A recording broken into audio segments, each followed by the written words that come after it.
me, but I don't believe a word from your mouth. That night they caught the fire, the rockets would explode. Well, my best friend says he knows you, and that you're a fucking hoe. So we walked down to the beachside. Tequila nearly took my life. I went sand and grinding in my teeth, and nothing ever tastes so right, Lord.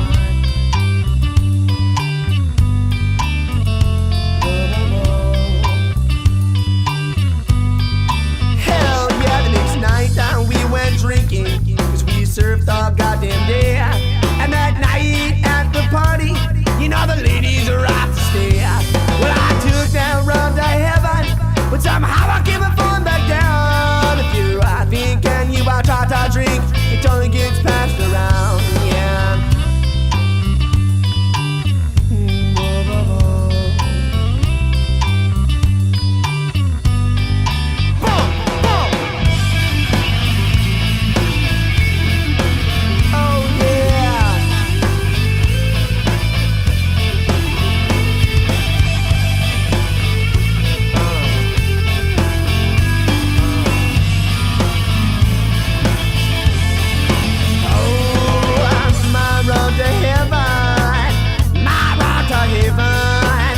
Did you know this is where I go? This is my road to heaven. Whoa, whoa, whoa. Lord, my road to heaven.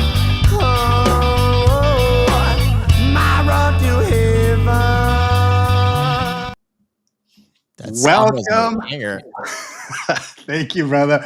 Welcome to Interview with a Wolf, where we dive into the den and meet the members of the Dow, the Wolf's Dow. Today we have Payton, the purveyor of pooches, the curator of canines, the co-founder and lead of Wolf's Dow Building Wolf. Am I doing okay here, man? You're tried to doing be like fantastic. Sam, the micro machine man. Sam is amazing. Like, there has been more nicknames that he has given me that have stuck than like all my time in the military, with a whole bunch of aviators, all that kind of stuff. They're crazy, man. Sam's definitely gifted in it. Right on, brother. Well, dude, thank you for accepting the invitation today. Thanks for having me. Really appreciate it. And before we move forward, right now we got 12 viewers. It's only going to go up and to the right. Hell yeah, let's effing go. And I want to go ahead and just set the stage. So like, me and Payton met through my journey of interviewing these wolves, in which just bring a lot of value to the space. And I'm super passionate about this. Yeah. So I've learned some things about Payton. I'm sure everybody knows who this goat is, this wolf, the Mac Daddy Wolf. But I wanted to point your attention to some of the things that we specially did for you, bro. I told you that there was a surprise for you. This is something that we do for every guest. Yeah. Look at the background, brother. Dude, it's so good. Did the Gears chainsaw? Amazing. I was talking to Polly about this, is that like, in terms of Gears, it was probably my first like 10,000 hour game. Just like completely just like fell in love with the game, watched the whole documentary about Gears. It probably was that time that turned me from like a casual gamer, just kind of watching my sister play and my brother play, into actually like putting a whole bunch of hours into it a day. But also the wolves, dude, it's so freaking sick. Thank you so much. Oh yeah, for sure. And you know, we even got one of Link's shields down there. I'm not sure if you can see the Legend of Zelda. I know that that's your thing. We got some rupees. Yeah. We got the Triforce. Dude, you and I have so much in common, bro. When we got on the phone together, I was like, dude, oh my, I was so stoked to hear that somebody else plays Gears and Zelda. Oh, I know. Man. Dude, also like some lore for you too. The first concert I ever went to was Sublime, and Dirty Heads opened for them. And yeah, it was the first concert I ever went to, and it was in Hawaii. And so Sublime and Dirty Heads were huge. And so, yeah, I went to 2 of their concerts in Hawaii, and it was beautiful.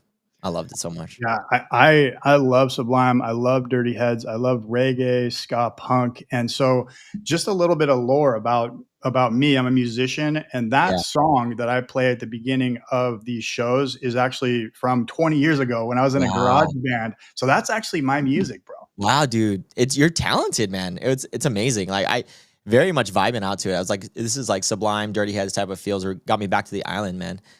For me, it's like born and raised in Hawaii. And so for that beautiful, beautiful music that I just like, it's very culture like driven around Hawaii, music is a huge part of it.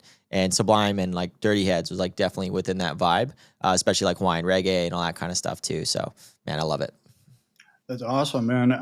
And I think that kind of segues into the first little segment of the show, dude. I run it like it's kind of past, present, and future. And you talked about your upbringing, and you Yeah. talked about, being raised in Hawaii. And I mean, obviously, you've been a gamer all your life. Let's get into that, bro. Yeah. And really quick before you get into it, because I Yeah. need to know, how do I pronounce your last name? Is your last name on in your tag? Is that It right? is. So Kalevahea, that's like there's one of them that's like the Hawaiian like specific, ancient specific like kind of genealogy of it, but Kalevahea is the right way to pronounce it. But then Okalani Kapuvainui Kalevahea is like the kind of a genealogy of where we kind of came from. And it means heavenly wreath. And so it's a really cool type of Hawaiian history, kind of just getting into some of the past there. But that's way past. That's not even something that I ever like know too much about. But yeah, really, really awesome. I get to hold a name that's so beautiful. So heavenly reef is what your Yeah, name means, the meaning of your dude, that is yeah. a banger, bro. You got like a tattoo of that thing or what? No, I need to though. My Oh wife wants me man. to get like a sleeve, so I'll probably get one sometime. Oh dude, that right there is so epic. But dude, let's get into kind of some of your like what are the I mean, obviously you played Gears and you played Legend of Zelda and stuff like Right. that. What was like you said you have brothers and sisters. Like Yep. kind of get into that. What'd you guys do, Sure. man? Man, it's like we were a console household, so we didn't like have a lot of like computer gaming or any of that stuff. So we really went into like console to console, and then like because my sister was the oldest, she's the one that started. So she played Legend of Zelda, and I actually like watched. And so at first Nintendo 64, got to watch Legend of Zelda, and I used to just like find a huge big passion of just like watching her play. And then it was into Final Fantasy 7. We got the PlayStation 1, and then going into like my brother's like kind of way to be able to get it. He got the Xbox as well as like the GameCube, and so we played like a whole bunch of like WWE and all that kind of stuff. And then like Xbox is where we kind of fought over the console the most. We had played like Halo 2 a lot, so Halo 2, couch co-op, all kinds of stuff. And ended up being that I was like getting better than him at it. And so he always used to be upset at me in terms of like getting and playing and like always thought I was screen watching. But then we did Xbox Live. And like he didn't have any excuse because we used to have a rule in our house that if you die, you have to pass it on to the next like player, right? My brother would die quickly, and then I would just like have it for the whole game. And so he just ended up leaving and getting into like more sports and all that stuff. But that's where I was, and I just camped there, and I just had a huge passion for gaming, and just like the Xbox 360 was completely mine, and I got to play it all the way throughout, and that's where I fell in love with Gears. Got to watch a documentary. I wanted to be like a game designer, and my dad was like, hell no, you're not gonna be a game designer. There's no career in that, all that kind of stuff. But I ended up still like loving it. And then I joined kind of like college with like kind of the computer science degree. I definitely wasn't smart enough. I did not finish with a computer science degree, but I like really wanted to be a computer scientist so I could program my own game, right? And so that's like really kind of the genealogy of like the gaming specific upbringing. But I used to play a crap ton of games. Gears of War being one of the ones that probably shifted my mindset of like, man, I really just want to play this all the time. Hell yeah, dude. Did you get into Gears of War 1 on the console? Not on the console, but on the actual computer? Because there was a game builder. I forgot what it was called. Maybe it was like Unreal Engine 3. They had a game Yeah. builder or a map builder where you can build your own custom maps. Man, Did you that's get into cool. that? No, I did not. No, I was Oh, like a lot of the computer stuff. Like I wasn't. We didn't like. I don't know if it was because of just like we weren't like well off enough to be able to have a computer or any of that stuff. But all my family was mostly console. That was right it. on. Yeah. Right on, man. Right on. Yeah. Well, I mean, it's one of those things where both you and I have found where we need to get online together. I think We you do. mentioned, like Gears 3 was the last one you played. Yeah. I'm Gears still 3. I'm still kind of playing. Did you play any From Software games or Dark Souls or Elden Rings or anything No, like that? I haven't played any of those. Like, I just like when it comes down to it, it's like for me, I don't like going to the movie theaters to get like scared. So I don't like playing video games to just like lose all the time. Like that was the thing for me. It's like I'd rather play like a story-driven game like Red Dead Redemption 2 or any of those specific ones to either escape or just play some like multiplayer game that I like have at least some technical skills to like compete. So that's kind of like my specific ones. But a lot of people tell me that I would probably like Elden Ring. So we'll see though. I just see like all the like frustrations that people have, and I'm just like, I don't know if I want to put myself through that torture, man. what is your go-to weapon of any, I guess, shooters? Yeah. So like Gears was Nasher shotgun. I would like you shoot like two off the spawn and then active reload. And then for me, Call of Duty was the MP5. So Call of Duty Modern Warfare was the MP5. It was like kind of a competition between the MP5 and the but I liked the MP5. I don't know. I just like hate myself. And then when it came to Halo 3, just battle BR, man. BR was like the biggest one with a grenade and a couple grenades and a BR is all you need. So that was like my specific time that I probably played the most video games was in that era where Gears of War, Call of Duty, Modern Warfare, Halo 3, and then Modern Warfare 2. So that was like my specific bread and butter, like played like a crazy amount of hours on FPS and then a third-person shooter for Gears. But yeah, that was it. Those are my Right on, three. yeah. Mine personally, if you're interested, is Sniper. I love Oh, Sniper in games, dude. I like when I not good enough, you know? Oh man, when I played Halo, the only one I couldn't really see. Halo for me was difficult because Yeah, I like Gears because you don't have to worry about a mini map. It's just yeah, all based on like your 100%. screen influence or your Right. instinct, I guess, and skill. Whereas Halo, you have these shields and you have to track the player all over the Uh-huh. freaking map, and then Mhm. that was really difficult. So what I really loved about Halo was SWAT because it Oh, was SWAT just is one so shot, good. one kill to the Yeah, head. Absolutely loved it. Um, Wanted to get into the next segment. yeah. And I wanted to point your attention to a wolf with a Navy hat down at the Yeah. bottom left-hand corner. So It's you also said this one too. okay. So you said that you were part of what was it, Navy? Yeah, I was Navy. I was a naval officer, amphibious readiness group. We had a LHD, and it's like kind of a smaller aircraft carrier. I was on the LPD, littoral transfer dock, LPD 26, make a difference. And so like that was for me was one of the best times of my life, being able to serve the country. And so it was just one of those things though. Like the only reason why I stopped serving was there's a few reasons, but that I was just getting used to being away from home. And I just never like whenever you like commit yourself to like another person, you never expect to like just be gone from that for that long. And so I was just like, I talked to my wife, was like, hey, like, are we ready to be done? And she was ready to be done. Our first one happened. I left on deployment 2 weeks after our first was born, Jackson. And so it was just one of those things. It's like you kind of have to have that type of lifestyle that you have to commit. You're serving your country, you're making a sacrifice. And I did it for 6 years, but after that, I was like, okay, I'm ready to move on to the next chapter.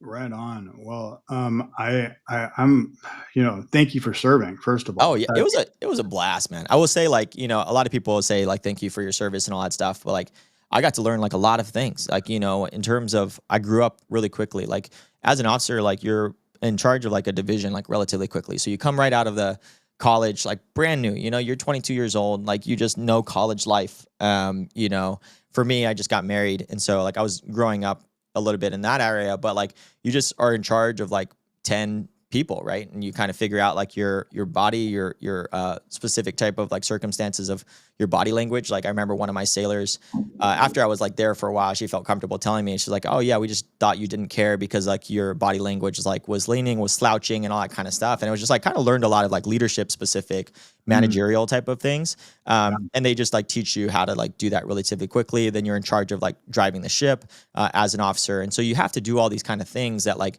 you have to be good at your craft and like be able to do that. And so, and everything is like so political there. So like you also have to learn how to like be able to do well on your like life, but also like have to be able to like drive the ship well, be able to like talk to the captain well, be able to present yourself well, be able to like get like positive marks from like your chiefs and everything like that to be able to be like a good officer in the Navy. So a lot of things that I learned for sure. A lot of hard lessons as well.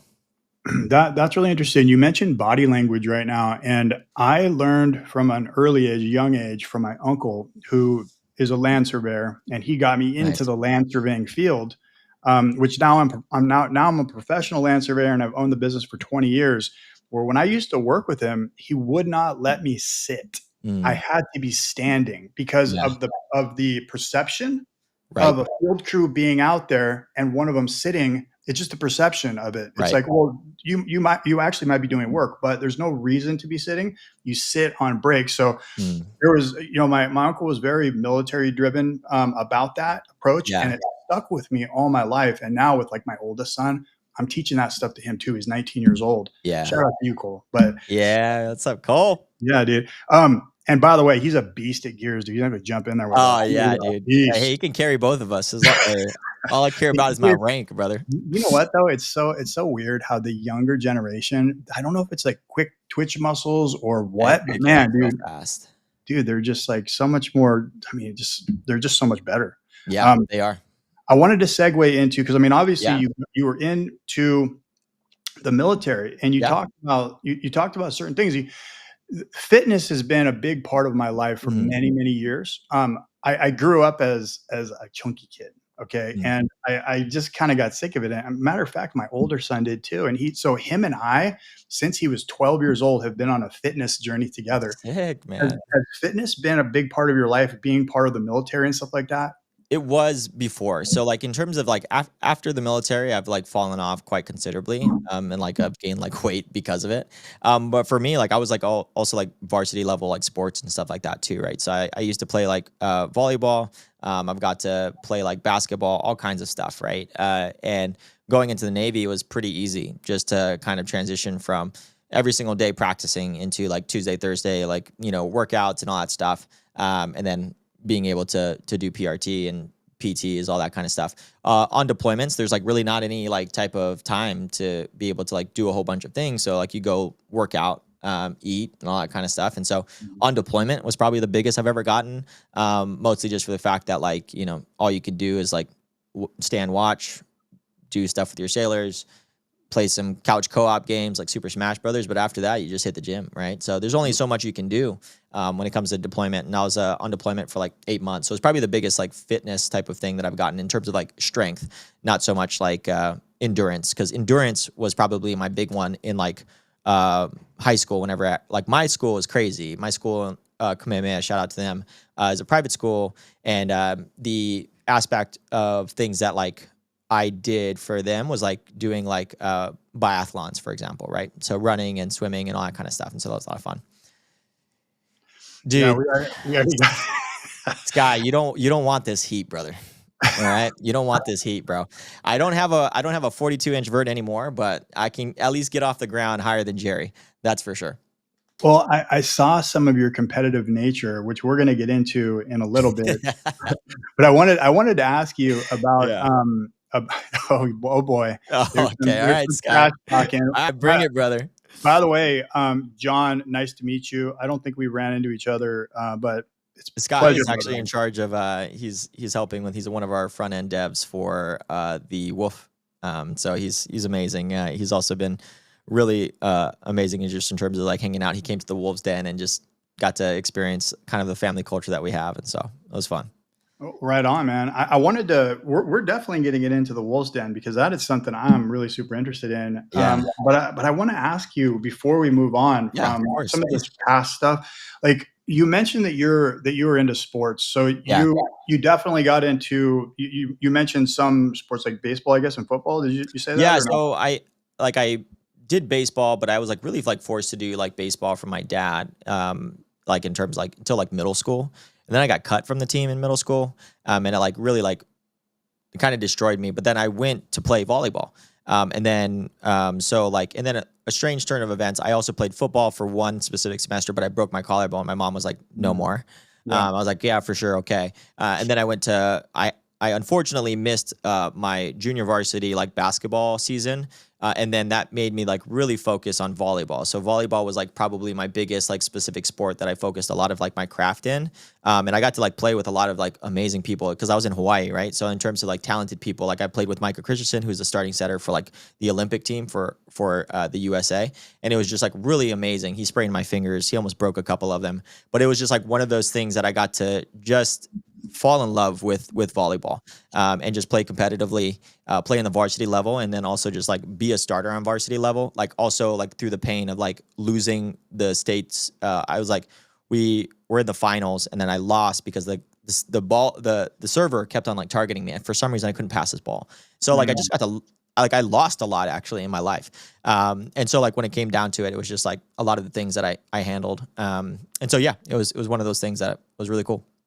I like losing, to be honest. So you mentioned right now losing in Yeah. life. You mentioned lost, okay? And the thing is, you and I talked. We've had hours of conversation so Mhm. far. We can Yeah. literally say that, and I've gotten to know you. I think just a little bit below the surface level, Yeah. and I can't wait to just keep on getting to know you more because you're extremely interesting. No glazing, just facts. Thank you. Um, you mentioned something though, and I actually asked you. I said, "Would you be comfortable talking about some of Yeah, your please. losses that you've had in life?" Yeah, And so, would you get into that for some of the people for sure. watching?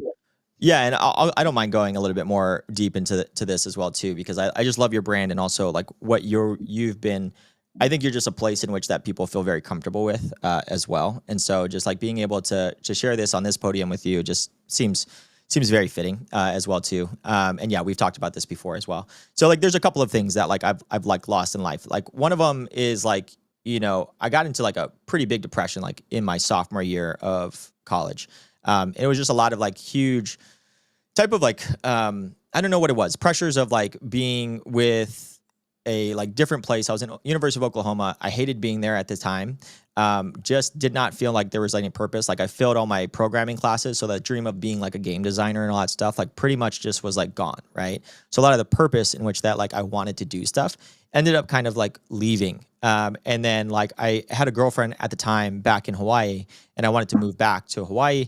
And then there was just all kinds of things in which that like I was also dealing with. Like I had like a huge addiction to like video games, not gonna lie. Like I was just completely like skipping classes. I was like very addicted to all that kind of stuff. And so like when it came down to it, it was just like a huge place in that like I called my dad, which I was very close at the time with, and like he was just like, "You're not coming home.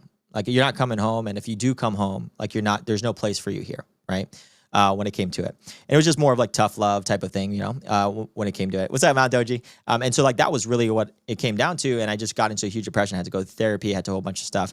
And that's like where like I also found the Lord, right? In terms of like being able to like be saved and kind of get out of a place that like I had it. Like I had a lot of suicidal thoughts. I had like a lot of things that like I was very like, I didn't know if like I wanted to like just, it wasn't a lot of like pain that kind of just built up, but it was just like my dad and all that kind of stuff. It's just like I like loved my dad and I like really revered him, and it just felt like I was kind of just getting kind of shunned by him, right? And so like that was kind of something that like was really big for me and was a very big pivotal time in my life. But I was very thankful for that moment because like I found Christ, I found like the Lord, I found like my purpose in terms of just like doing that, and then also eyes all on like the Navy, because I also felt like very like my dad was a prior chief, so I felt like I just had to like live his specific dream, right? Which is him to be like in the Navy, for him and me to play baseball. It was all this kind of like build up the things of like, do I even know who I am, type of thing. And like I ended up finding myself in college, and then also like one of the biggest things that I like lost too was like mostly this was probably like the most like realistic thing that like I had that like I felt very impacted by was whenever I was in the Navy. I wasn't taking it seriously, to be honest. Like I've like written about this a lot, and I've like said it off air, but like this time the first on air type of thing. It's like I lost a lot when it comes to the Navy because like the Navy was something that I just like thought that I was doing for my dad, like in terms of a lot of aspects of things.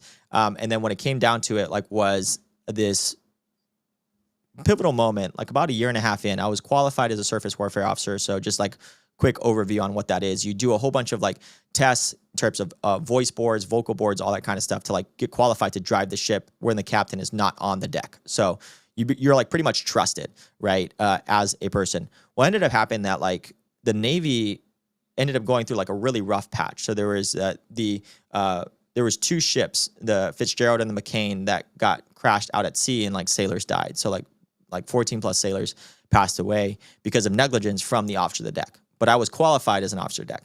That happened. Ended up being that like they surveyed all across the naval specific space. And of course I got picked, right? It was like two out of every ship got picked. And it ended up being me. And I was caught with my pants down, if I'm being completely honest. Like I was just kind of like coasting in the Navy. I was like just trying to like get to the end, right? It's like, hey, let's get qualified. Let me try to like learn some leadership stuff, learn practical skills. But I was always looking at my life after the Navy. It was never like currently being present in there. And it ended up being that like my specific Navy captain said, hey, just go try your best and all that stuff. Like, well, I believe in you and all that kind of stuff. I drive over to the simulation. They do rules of the road, so you have to like do a test. I failed that test, like completely incompetent, right, in terms of that aspect of things. And then I went into the simulation and I crashed the ship. So it was like something that like I sat with me, and I sat with a captain. So it was a commander. I don't even know his name, but he sat across from me, and he was like very straightforward with me. He's like, that is the most like pitiful thing I've ever seen in my Navy career. Like, you would have just killed sailors. I don't trust you. And if you were on my ship, I would take your swope in. And it would just like completely deflated me. And I remember going to my car after and just sitting there, and then kind of sitting with like the realization that I could have killed sailors if this was like an actual deployment, not a simulation, right? And so that was like something that like was really powerful for me, that I like took and I like always take across my life. Because after that moment, it was either like, you know, you're just like, oh, whatever, the guy doesn't know what he's saying. But he said like a very like impactful saying, and it's always, for me, it was like always, if you say something like based off of like religion or anything like that, like it really resonates with me. He kind of said like, hey, there's a devil at the door, and the door's closed, and the devil's doing push-ups. And when that door opens, are you going to be caught sleeping, or are you going to be caught, let's fucking go, right? Like in terms of throwing down. Yeah. And so it was just a very like it just kind of resonated with me. But that's kind of like my specific lifestyle now. That commander who just changed my life was mostly like, hey, you got to do push-ups every single day, right? Push-ups every single day. And so that's really what it came down to. And so from that point on, I volunteered for everything. I volunteered. I hit the specific the gym. I hit like the specific volunteer specific expeditions. I like became the surface LNO, so I was a representative for my captain, so I understood the surface fleet more. Like there was all kinds of stuff that I just was like, you know what, I'm just going to go all in. I'm going to be present. I'm going to be present in the moment. And I'm just going to try new things. That was something that like probably was the thing that was holding me back, was like, I was like more nervous about like stepping up because I just didn't want to lose. Right. And so like when it came to that was the big moment for me in my life. That was a big shift. Like I always say this story because like it was the biggest like shift for me. And then fast forward a year and a half later when I'm on deployment, I go through that same strait, the Straits of Malacca and the Straits of Singapore, and I pass it with flying colors. I was the officer deck for majority of it, and it was no longer a simulation, and it was literally 1,000 Marines and sailors under my feet. And so it was just like that element, and that was like whenever like God told me like, hey, you're done. Your chapter's closed. You can start looking on to the next chapter now.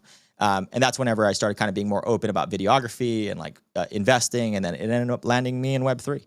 And so, yeah, that was sorry, it was a ramble, but that was like probably like the big one was like my depression for sure and getting that over. But like one of it like really propelled me in my next like life, like specific, like core moment was that moment with that commander. Well, I tell you what, man, that's a powerful story. And you and I definitely relate on so many levels, bro. And also thank you for being a place for this, man. Like, there's not a lot of people that like do this in Web3, right? Like, not only is it like a safe place, but you're also the ones that you were vulnerable first, you know, like by 19, I was in jail. Like that's like, you don't post that, like, you know, in the air. And you get to be a place now for that. And it also doesn't have any power over us anymore, right?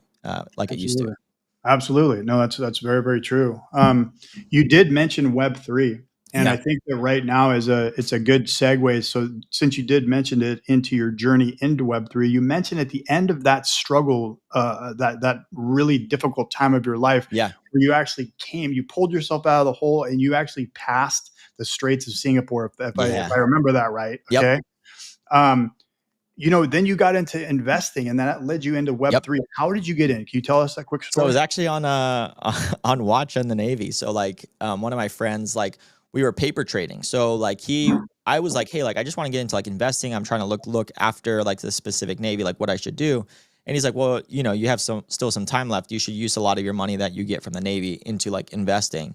And I was like, okay, cool, let's do it. But then he like got me into options. And so he was somebody that like he's the ISO Martinez, and he's like freaking, I love him so much. And he got me into that. We were like up on the deck and we were on watch. There's like a whole bunch of stuff. What's up, AE? Woof woof, baby. In terms of that stuff, like he was amazing. He like told me a whole bunch of stuff, and like I ended up, we did like it's like trades PDR or something like that. You can like go in and you can trade paper trades. So you can use like technically like real money, and it would like it's like a game, and then you would invest, and based off of like your specific investments, based off the real market, you see how you do. And so that was the thing for me. That was what got me into investing. And then I just pursued like more knowledge on it. And then, yeah, I got into like Web3, got into crypto because of it, because like options and all that kind of stuff. What year was that? 2021. So 2020 was when I got into options. 2021 was whenever I got into crypto.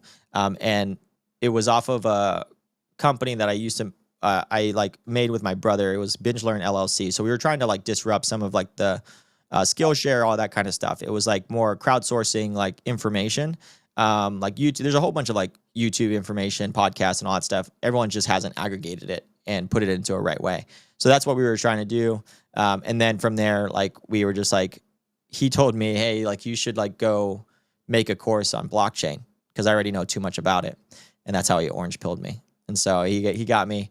I watched like probably 18 blockchain videos just to try to put the course together. And yeah, I was sold by the end of it. I was like, I think I just want to like pursue this. And he was like, totally understandable. And then I got into like ETH, and then got into NFTs, and I took a short stop in NFTs, and then went straight into gaming. And it's where I've been ever since. What NFT communities were you part of? Dude. Everything under the sun? My first one. No. So like, I forgot where, I don't know what my first NFT I ever bought was, what was it called? Something Mummy Waking Up or something like that. It was a derivative of Bored Apes. I think it's like Bored Mummy Waking Up. Yeah. I don't think anybody's ever heard of it. And I was stupid, man. I was saying terms like crypto terms, like I've been in here forever. Like I was like, oh, I swept the floor, all kinds of stuff. I didn't sweep the floor. I didn't buy anything. I was like, I just bought two. I thought I swept the floor. You know what I mean? Like there was just like kind of stupid type of things. But then like I always like really resonated with like Azuki, because I love anime. And I just really like enjoy that stuff, but I didn't have enough money to be able to do that. So I was like too poor to like be able to like do any of the specific like NFTs that I really wanted to be a part of. But Azuki has really resonated with me for that. And then, yeah, that was kind of like where I stayed in terms of like the NFTs. I did like some of them, but a lot of the NFT stuff was like gaming related. And that's like where I like majority of my time and went. Yeah, absolutely. And by the way, Lau, and I love this Lau. guy right here is a very, very interesting guy. And we're going to actually segue into something right now. And by the way, Crypto Kitties, I believe, was like 2017, 2018. And if I'm right, I was into it big time back then too. Crazy. Yeah, dude, I was big time into it. But I wanted to segue into a little bit about the Wolf's DAO. Okay. Yeah. And it really is about the creation of the Wolf's DAO. Yeah. I don't know if anybody really knows the lore, but before we get into that, the lessons in which you learned while serving in the military and from the captain and the push-ups and the devil's the door and all this other stuff. Yeah. This might be a question for after you tell about the creation, but I got to ask right now, because I want you to explain how those lessons helped you be a good leader. Yeah, for sure. Definitely. I don't know if like I'm a good leader. I think there's like a little bit of like a thing for me. Like I servant lead as well as like the military's like taught me also how to be firm, and like what it is like.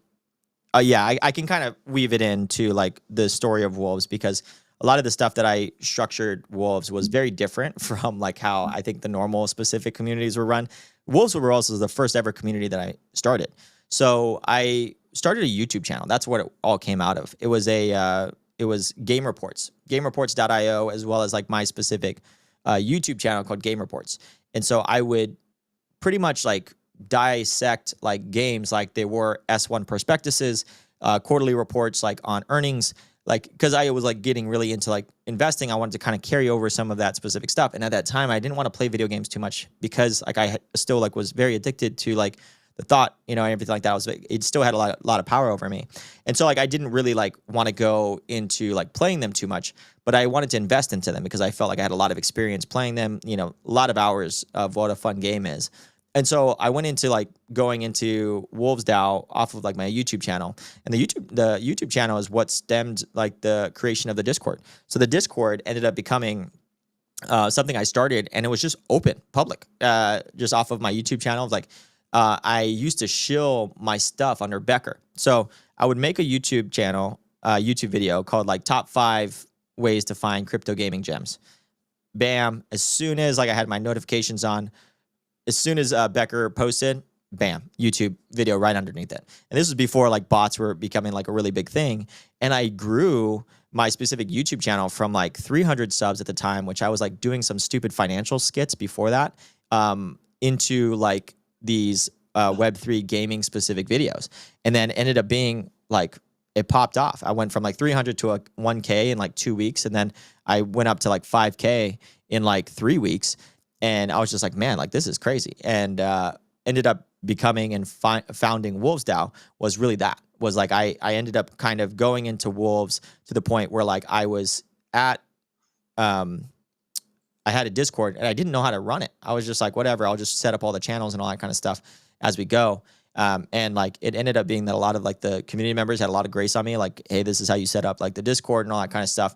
But then what ended up being really cool was that like I had this kind of like moment where it shifted, where people didn't really want me to do YouTube. They wanted me to focus on community building. And like, how do I teach them and all that stuff? And so we did a whole bunch of workshops. We did a whole bunch of like upskilling people, like how to get like LinkedIn specific stuff, how to get jobs, like how to do all these kind of things that like we were just learning how to do. And so a lot of them wanted to get like my like report. And so I was like, okay, this is how you do it. This is how you like dissect a project. And so we have a whole bunch of like analysis, audit specific videos like in Wolves DAO that like we kind of do and we break down. And then it became a core of people that actually wanted to like really rip down projects to see if like they were doing. Because at that time, I don't know if you remember, you probably do, there was just a lot of scams, right? A lot of like Anon specific stuff and everything like that too. And so we would like got to go through Unreal Engine and Unity Store, and I showed them how to like go through them and like check if like there was specific type of like assets that were like used and like all that kind of stuff. And so we were kind of going through all of that. And that's really what ended up becoming the founding of the Wolves, was just off of my YouTube channel, made a Discord, ended up attracting people, ended up being like, well, this is valuable information, because like we developed a culture of sharing with each other. So after I like really put down my YouTube channel and was like, hey, I'm going to focus on like Wolves DAO, it ended up being like, hey, we're going to set up a kill room, which is like everyone puts their reports. No one, like in terms of this is setting the culture, and setting the culture is like very important. Like no GMs. If you want to say GM, you spell that shit out. Good morning, right? Like that's really like what I would say. And so like that was kind of. I gotta ask you one thing before we go too far into this. Yeah, for sure. So Wolves DAO, the name Wolves DAO, because obviously it's really super catchy. Where did you come up with that? And when you first started the Discord, was it called Wolves DAO? It was called Crypto Gaming Gems. Yeah, Crypto Gaming Gems, and then Cyber Wolves, because like, you know, cyber kongs and all that stuff. We catched every trend like we were a catcher at baseball. And then like Wolves DAO was just another trend. So like when it came to it, we were like, hey, everybody needs to be like animals. And like for me, I will give like this credit. I'll give this credit to myself. Like Wolves ended up becoming like, what resonated with me was I always wanted something like a higher purpose. So like Wolves, I wanted to have like a sense of family in a pack, but also like on a higher purpose. Like I wanted to, I don't know why I ever thought about this, but like I wanted to like make a Mowgli Foundation, which was like more education, right? So like education for like kids and all that stuff in like third world countries and all that stuff. So that was like something that like I always had in the back of my head. And so that's the reason why we also landed on Wolves. It was like, I don't know. I just like, if this ever becomes something, you know, Wolves plus Mowgli Foundation makes really cool. It's like really cool. And I was just like, this is a community of people that have like no merit whatsoever. Like there's probably not like 3,000 followers between all of us, and there's 300 members. And so like that aspect of things was like really big for me. And then like Wolves DAO, like DAO at the time, there was like so many definitions of what a DAO was. Yeah. And we tried to become like an actual DAO. Lau, it's funny, he said CryptoKitties. He was our graphic designer, and he's not a graphic designer. He just like wanted to contribute that to the community. And it ended up being like, it was a very DAO process, but then there was 100 people that were over his shoulder telling him like what the logo needs to be changed to. And then we just ended up like, hey, like we're just going to be DAO by like kind of like definition to some degree of like social DAO, whereas like everyone's opinions like matter, but like there's still somebody that's like leading the ship in terms of that aspect of things. And so that's really what it came down to, was like, hey, yeah, Lao Lao. He was the one that like made the logo that's Yeah. iconic. Yeah. Yeah. So this right here, I was going to bring this up before, but it better fits right now. Yes. Lao is the graphic artist that came up with the iconic logo, which looks like a bunch of triangles that make Correct. up the wolf. So Right. can you explain, like, how long ago did you guys come up with that? And was it? Yeah, it was like probably like 3 months in, 4 months in. And so when it came down to it, like Lau had a really strong vision about it, Lau. And if you want to comment so we could put it up on the screen, I would love to share it. But like in terms of Lau, like look at it in terms of its sum of its parts, right? So all of those triangles, all those specific shapes actually become a wolf, right? And then it's also transparent. So like in terms of that, it was very like, from like Lau is just so beautiful in terms of how he designs things. And you know, he gives himself like he's a perfectionist, like to fullest degree. So even this logo is not something that he probably would prefer, but I loved it because it was this like sum of its parts. Like that was like goal of ours of like we all build each other up. And then also transparently, it's like that's transparent. You know, like we're transparent. You can see through us because we have nothing to hide. Like that was something that was just really strong. And like whenever he told me the passion of it, I was just like, this is it. This is it. That's so cool. And I have to keep bringing it up because, you know, I've interviewed now 11. You're the 11th wolf. And a couple streams ago, Matt DeFi's mentioned Hive Mind. And the sum of its parts is so powerful. That makes so much sense how that wolf is just shaped like a wolf because there's so many different parts, the sum of its parts, Hive Mind. I mean, all that right there. Probably going to steal that too, some of its parts. That might be in the next copy. We know. But anyway, you know, kind of like getting a little bit further into the Wolves DAO. I want to know, what's the significance of the number 300?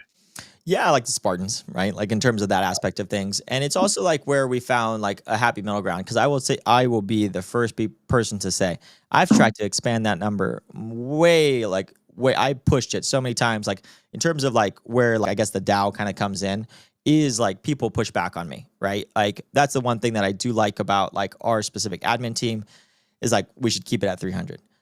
I never like wanted it to stay at 300.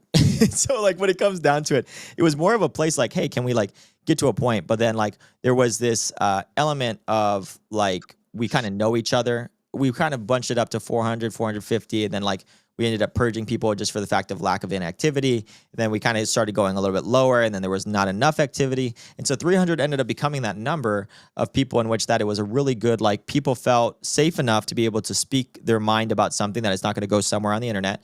And everyone knew each other enough that like we could still police each other. So like it ended up just becoming that place in which that we had like a strong specific balance, right? In which that, and then at 300, like there's 300, but then there's really like 100 people that are super active, right? Like that's what it always comes down to. And even like from a like active user rate to like a specific total user rate, we have a very like high percentage, like 30, 40, 50% of people that actually like participate in the Discord, which is not really heard of in terms of Discord. And so what I know is that 300 is also gives us some cushion for people to be inactive and active at the same time.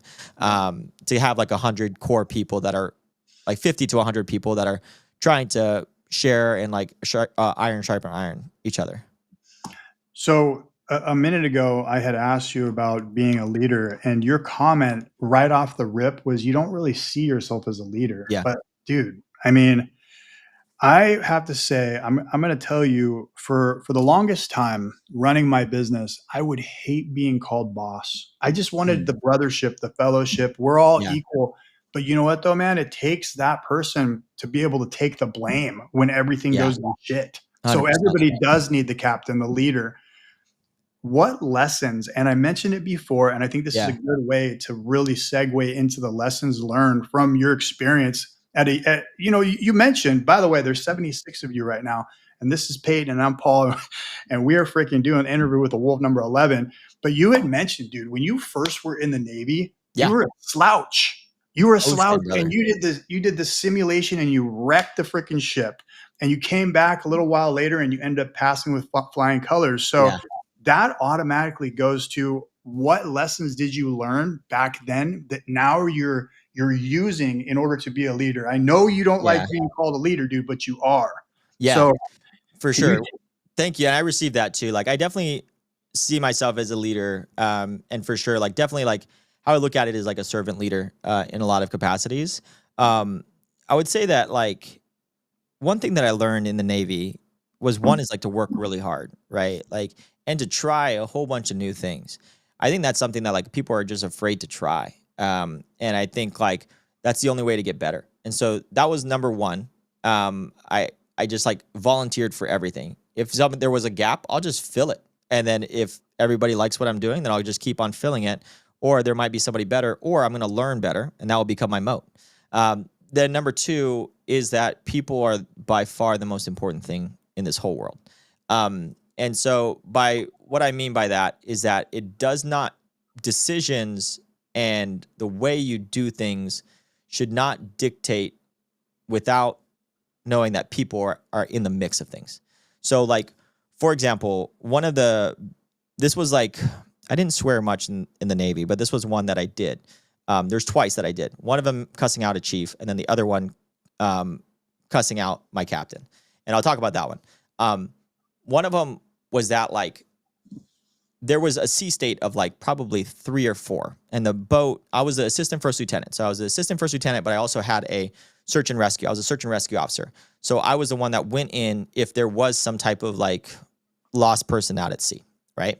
And so when it came down to it, there was like an opportunity in which that we were doing something with the Indian Navy.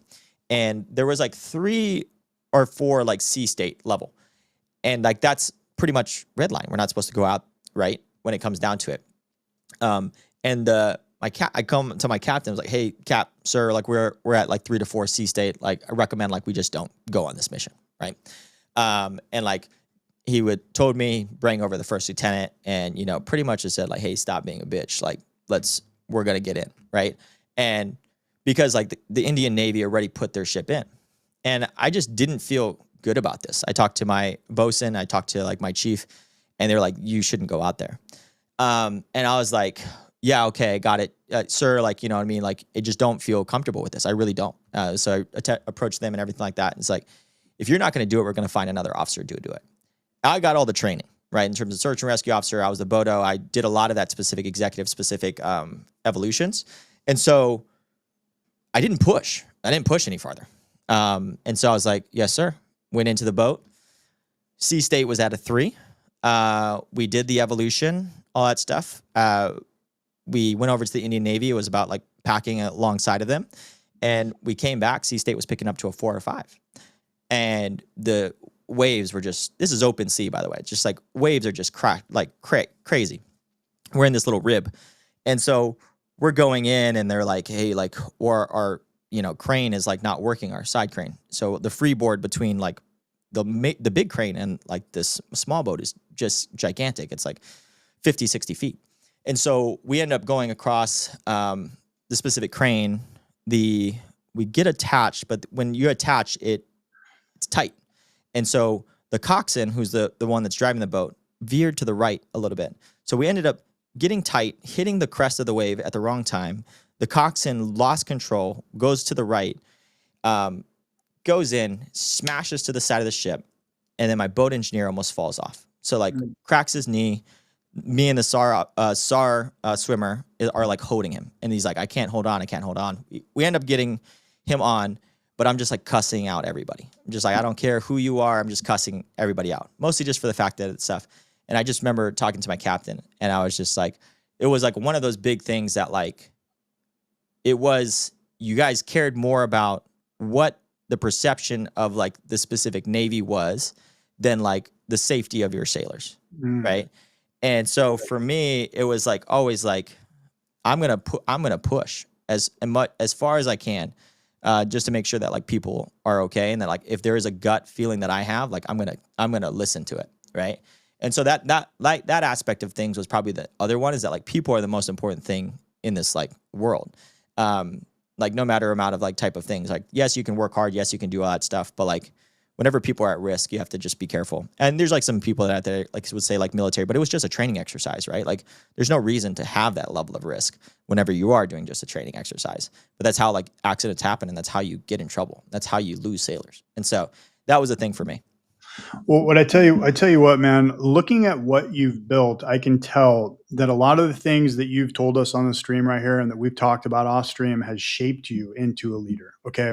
And going into the Wolf's Den, which just happened at GDC, I saw the absolute camaraderie, if that's the right word for it. It is Camaraderie. Mm-hmm. It was camaraderie, dude. And it was so cool. It was so cool to see. And I mentioned before your competitive nature. I think you were playing, if I remember right, you were playing wild card against Easy or something like that. You're like in your face or some shit. It's so funny, man. But yeah. Have you always been pretty competitive? I've been competitive. Like the thing is I was raised up in a competitive household. So my dad and my brother, I don't know if you ever have done strengths finders, but like my dad and my brother are like top 5 strengths is like competitiveness. And so it's not that I'm like the most competitive in my family, but I definitely have the trait. Like it's definitely like in our family to be able to compete and I've just like always played sports growing up. And so like, if you're going to go in, like freaking go in to win, you know what I mean? And so like, that's the thing for me. It's like, I enjoy it. Like if we're playing casually and we kind of look in each other's eyes, like, hey, like this doesn't really matter, for sure. Easy. Yeah. Let's just have a good time. But if you look at me and there's like some fire in your eyes, all right, I'll meet you there, you know? And so that's what I like to do. I like to compete. So do you work better when like in life, in game, strategically? Some people work better as a lone wolf. Other people work better as team players in a pack. Yeah. What would you say your characteristic, where you fit into that? Are you better? Are you like more of a lone wolf or are you more of a team player? No way. I'm like way more of a team guy, right? So like I'm self-aware enough that I like don't have like the necessary skills to be able to do so. And I think it's just because like I've always played team sports, so I've always been relying on people. So I like learned how to trust, and I've gotten raised into a very like great home. Like mom and my dad like love each other and all that stuff. So I just saw that bond of trust that like if you give yourself to somebody fully, like what ends up happening to like make something that's beautiful. And like I always lived by that. So like when it came down to it, like I don't mind trusting people. I've gotten burned by it for sure, but majority of the time it has worked out well for me. Like Wolves DAO is a perfect example of it. Me trusting them a lot and them fulfilling it. So definitely not a lone wolf. Definitely somebody that does it. But like I would say like my superpower is like calling greatness out of people because like that's just what I like to do. I think what I've found out through life is that I actually am more interested in people than other people are interested in other people. So like I just find them fascinating. I find like your story fascinating. I find other people's story fascinating, and it makes it very useful as a community builder. I think that what you just said right now, you call the greatness out of people. It goes perfectly with your bio. You're the curator of canines. Yeah. That right there is it just fits so perfect. Another Sammy special. Yeah, exactly. I still don't know how the hell he talks. I don't know, man. He's so good at it. So yeah, let's talk a little bit more about the. Let's kind of segue into the present. Like, yeah, I know a few things about what you guys are currently working on. You launched a token on AVAX that's currently out there. You're planning on opening up a Discord. Can you tell me a little bit about that? And we're launching it in like 5 minutes, probably. We're launching it right after this call. I just wanted to be present with you, so I didn't want to be like distracted or anything. Yeah. And so, we're gonna be launching it. It's round 2, man. It's all the specific lessons that I learned with Win Wolves, and then some. So, like, we launched a token. It's called Wolf. You know, we're gonna be gating the specific Discord around it. It's like 10,000 Wolf. There's like 3 major pillars within like the Wolf community, and there's other things that we're building too, but the core piece and the pillar and I should say the heart of everything that I built, everything like people are at the center of it. So like when it comes to like the Wolf Discord, like yeah, that's an alpha for sure. People don't know it's today, by the way. And so that's freaking alpha on the stream. Yeah, 100%. And so on that aspect of things, like people are always at the center of everything that I do. It's just because I have such a passion at it. I don't think people can outbeat me in that core passion that I have that I laid out. So Wolf Discord and Wolf like token primarily is centered around the community. And there's 3 pillars to it. Number 1, the table that we gather around is going to be gaming. That's pillar number 1. So we are going to be going in and being able to play games, have fun. It's kind of like that reason to get together. It's like a kind of reason to break bread, but like the breaking of the bread is upskilling each other. So that's pillar number 2. So like workshops, all that kind of stuff. Paulie would love to have you on it, like in terms of like music or any of that specific stuff. I would love for you to like teach on that stuff, but also just bring your specific passion and your story in it. Icy gaming, freaking love you, dude. In terms of that stuff, that's like pillar number 2 is like making sure that upskilling and workshopping and all that stuff. Icy, don't you worry, you're going to be voluntold. That's something in the Navy term. There's no volunteering. There's voluntelling. So that's 100% happening. Icy's been like he's grown more than anybody that I've seen in 2024. And it's been just like literally just seeing him, just like sitting back and just watching him is honestly so good. And like, he's my therapist. He's a whole kind of things. Yeah, absolutely. AE, no way. And then like the last 3rd pillar. So it's like number 1 is gaming. Number 2 is the upskilling of people and caring for one another. And then 3rd is like the aspect of innovation. It's like, let's innovate. That's the companion app. That's the Wolf XBT. These are the things that like let's try some stuff out. Are we gonna fall on our face sometimes? Hell yeah. But that's the mantra of my freaking life. I'm gonna do stuff. Like I'm not gonna. If you want to put arrows in my back, hey, go ahead. My back freaking is itchy. You know what I mean? Like I don't really care at that time. I just really want to like be able to like test new things. Like I want to test things with AI. I want to test things with like community. How far can we stretch the bounds of it? I'm super inspired by like bots like AlphaBot, WAP, like the specific Rick bot. Like these are all piping. These are collab land. These are piping for all of the things that we build from community tooling. And so that's really what I want Wolf to be, is those 3 pillars. So if you're interested in any of those, like that's what's most important. Come on in. Water's fine. Let's go. I mean, I tell you what, dude, you and many of the Wolves have infectious personalities. You really do. A lot of the content you guys are putting out. I mean, I was fully entertained when I was watching from the sidelines over the timeline when you guys went to Wolf's Den. I'm already planning my trip next year. If it's in San Francisco, it'd be great because I'm right here in Newport Beach, a little bit further down. Arcane, what's that shirt you got on? Yeah, so Icy, I put Icy on the game. So Arcane is like, so League of Legends, right, has like a specific show on Netflix called Arcane. This is Jinx. And honestly, some of it inspired by some of the art stuff that we're trying to get to with Wolf. But yeah, man. Dude, thank you for saying that too. Like Wolves Den is like such a vibe. And like, I will say Blake recommended you inside of Wolves, and so we're definitely going to get you into Wolves DAO for sure. But like, yeah, there's just a whole bunch of people. Like that's what we do, right? Like there's people that we interact with, like you, and then you're just like, man, this is like you're such a culture fit in for what we're trying to do. And so yeah, man, Wolves Den, it'll be fun. But you're gonna be a wolf also coming to Wolves Den, so it'll be fun. Oh hell yeah! And you mentioned Blake. And, when I had him on a few streams ago, he mentioned exactly what you said a moment ago, where you literally just, you see a gap and you fill it. Mm-hmm. One of the things, and it was like a banger take. I think it was one of the things I clipped, but he was just like, you have to just like figure out what is needed and you just got to do it. You got to be proactive, not reactive. Yeah. These are the type of people that are in the Wolves DAO. You got proactive people. Jordan, and I have to keep on giving a shout out to him because he's like the very, very first. Yes. But Jordan mentioned that also there's sometimes polarizing conversations, and I see it on Gamified where people are just at each other's throats, but it's all in fun. It's all in fun. Yeah. I will say, thank you so much. I don't want to keep you from launching your Discord. Dude, I really appreciate you coming. The last couple final thoughts, anything that's happening in the Wolves DAO, anything like that, go ahead, man. Man, it just like, dude, there's so many things going on. Like, I think, the good thing about Wolves is that it's pretty consistent. Like, that's probably my 3rd lesson in terms of like leadership is consistency. Consistency, because whenever you do something, was it like for me, my consistency was don't swear. So whenever you do swear, they listen.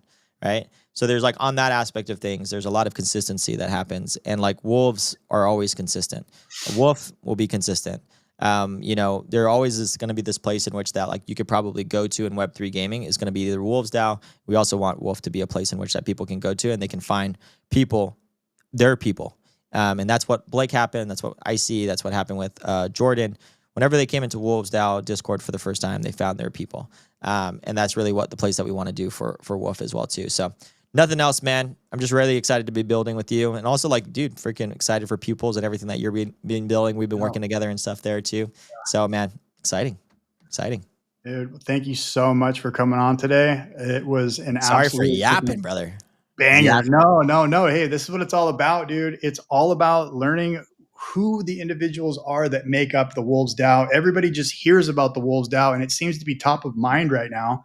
Everybody wants in, you know, but who makes up the DAO, dude? And here we are, man. We're talking to the big cheese right now. It's all individuals, man. Like I can't take a lot of the credit for it because a lot of people know Wolves DAO through individual names, not through me. And that's the beautiful thing about it. That's the beautiful thing about it. Man, with that said, that was a beautiful way to end it. And man, you have a beautiful day. You too, brother. Later, brother.